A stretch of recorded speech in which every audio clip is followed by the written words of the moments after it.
Welcome from Iqbal इंशाल्लाह services. आज का जो हमारा लीगल लेक्चर है वो है डिप्राइविंग डॉटर्स फ्रॉम इनहेरिटेंस। बाप अपनी ज़िंदगी में बेटियों को हिस्सा दे दिया और बाद में जब वरासत की बारी आई या अपनी ज़िंदगी ही में जायदाद जो है वो अपने बेटों के नाम कर दी। ये अक्सर होता है, जहलियत के ज़माने में भी ऐसा होता था। बाप अपनी बेटियों को कहता है कि मैंने आपको ये पैसे दे दिए, मैंने आपकी शादी करवा दी, आपको जहेज़ का सामान दे दिया, तो आपका ताल्लुक़ ख़त्म हो गया।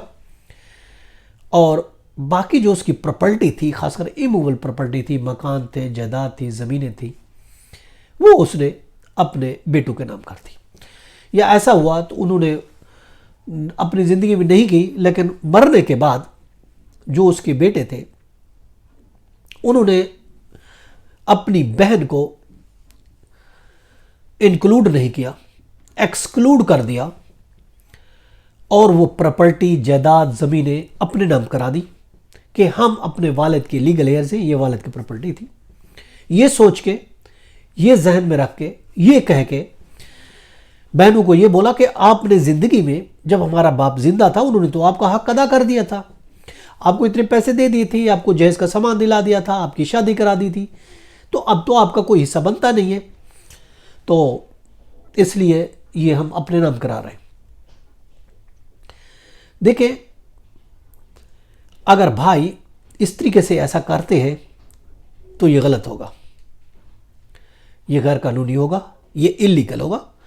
भाइयों ने विरासत में अगर भाई अपनी बहनों को निकाल देते हैं ये कहकर कि वालिद ने अपनी ज़िंदगी में इनको अपना हक दे दिया था, ये बात गलत है। देखिए, ज़िंदगी में अगर बाप ने अपनी बेटी को कुछ दिया, उसको जहेज़ का सामान दिया या कोई और पैसे दिए या कुछ दिया, तो वो विरासत नहीं होगी, वो एज ए गिफ्ट शुमार होगा। भले वो कहता है कि ये विरासत थी, तो वो विरासत नहीं होगी। याद रखें, विरासत किसी के मरने के बाद ही पैदा होती है, किसी की ज़िंदगी में विरासत नहीं होती। ज़िंदगी में अगर वालिद अपनी बेटी को कोई ये कहकर भी दे देता है कि ये आपका हिस्सा है, मेरे मरने के बाद आपने भाइयों से क्लेम नहीं करना, ये बात सही नहीं होगी। उसके कहने से वो विरासत नहीं बन जाती। वालिद तो उस टाइम जिंदा था, तो उस टाइम विरासत तो बनी नहीं। तो अगर कुछ उसने दिया, भले ये कह के दिया कि ये मैं विरासत दे रहा हूं, मरने के बाद आपने क्लेम नहीं करना, ऐसा कुछ भी नहीं है। वो फिर भी उसके मरने के बाद अपना हिस्सा क्लेम कर सकती है भी ये विरासत। जिंदगी में भले कुछ भी दे देता है, भले ये भी कह देता है ये विरासत है, तो वो विरासत नहीं होगी, वो गिफ्ट शुमार होगा। और उसके मरने के बाद बेटियां जो है वो बाप की प्रॉपर्टी में क्लेम कर सकते हैं। अगर भाई उसको एक्सक्लूड कर देते हैं, निकाल देते हैं, तो भी चाहे कितना अरसा गुजर जाए फिर भी वो हिस्सा क्लेम कर सकती हैं। 5 साल, 10 साल, 20 साल भी भले गुजर जाते हैं तो भी बहनें विरासत से हिस्सा भाइयों से ले सकती है।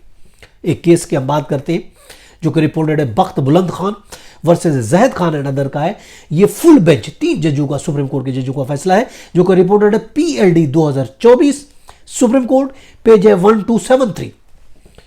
इस केस में ऐसा हुआ कि उनको हिस्सा दिया गया था, जिंदगी में बाप ने दे दिया, मरने के बाद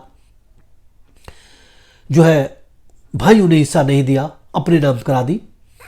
कई साल का टाइम गुजर गया, बहनों ने क्लेम किया और इतनी अरसे में वो भाई एंजॉय करते रहे उस प्रॉपर्टी में। सुप्रीम कोर्ट ने भाइयों की जो पिटीशन थी वो खारिज कर दी और 5 लाख का जुर्माना भी कर दिया। ये कहा कि आप बहनों को नहीं निकाल सकते। अगर बाप ने कुछ दिया भी था तो वो विरासत नहीं, विरासत मरने के बाद होती है। किसी भी सूरत में लड़कियों को विरासत से महरूम नहीं किया जा सकता। ये था हमारा आज का लेक्चर। इजाज़त, कल फिर मिलते हैं। Have a nice day. अल्लाह हाफ़िज़।